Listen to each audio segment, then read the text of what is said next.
All right, soccer freaks.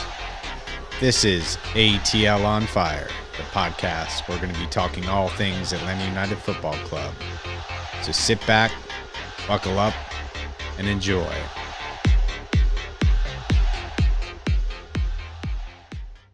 All right, everybody, welcome back. It is ATL On Fire.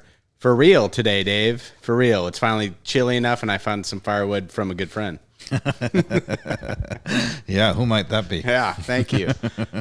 My wood guy stood me up the other day. Oh, Yeah. never want to be left at the fireplace without the wood. But not only do we have an awesome fire cranking for the podcast this evening, we, as Atlanta United, made the playoffs. Cheers. And we are cheersing a special occasion as well here on the podcast. All the talk about you and Enrique doing your first wine from a local grape in the region, a Norton grape. Is that right? Correct. Yeah. So we have our friend Enrique lives in Smyrna, and as we've briefly chatted about on previous podcasts, when he moved into the house in this little subdivision, he has this really giant backyard, but it's exceedingly steep. And he was like, "What in the world I'm going to do with that?" To which I replied, "Vineyard." Well, the podcast listeners didn't get to hear our banter after the podcast we did the other night on Wednesday, after the Cincinnati game.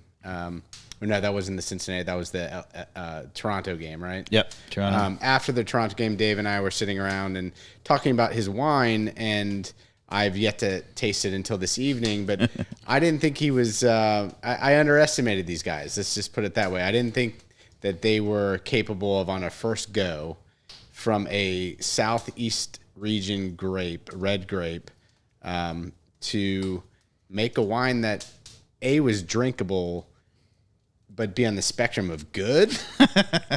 Did you just say good in reference to our wine, Mikey Dobbs? This is a good wine, and I would have this as a table wine anytime. So well done. Thank you. So how did you pull this off? Yeah, so he's got this really steep backyard, and we did some research, and basically, you can grow grapes in this country down from Virginia to about northern Georgia, and really not any further. You need to go any further south than that. You need to be a little bit at altitude, which he is. He's sort of on this little hill in Smyrna, and it's way too wet is the main problem. So way too wet means that you get, all kinds of nasty things that kill your vines. Yeah, diseases, right?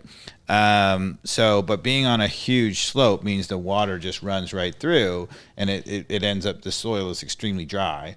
So I said, he's got a ton of sun. It's facing the right direction. It's sort of southerly facing, sort of southeast, if you will. And, we did our homework, and, so many people in northern Georgia are growing, classic French grapes, Cabernet and whatnot, which aren't so great for here. They're very hard. But I understand why they're doing it, because nobody goes into the grocery store thinking, I'm going to buy myself a Norton wine. But so Norton has an amazing history, right?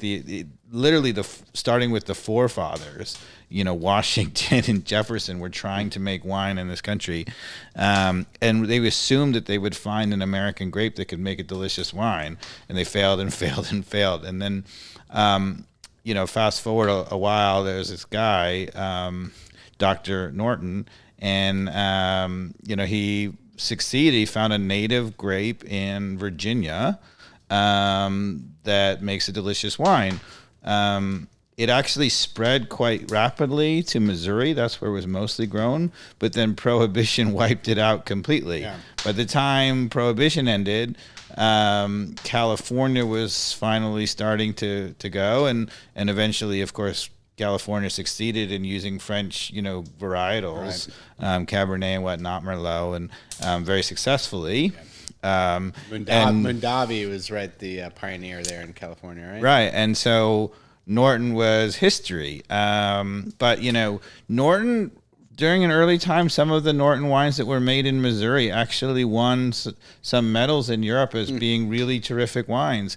It is an American grape that makes a terrific red. It's a little bit almost like a Zinfandel. Yeah.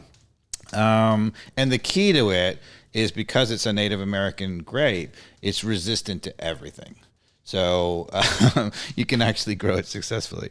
But I feel like this, I mean, it's very much like a cab. I mean, it definitely has some different flavors, but it's kind of in that kind of just drinking wine category of just can stand on its own. Well, great. Yeah.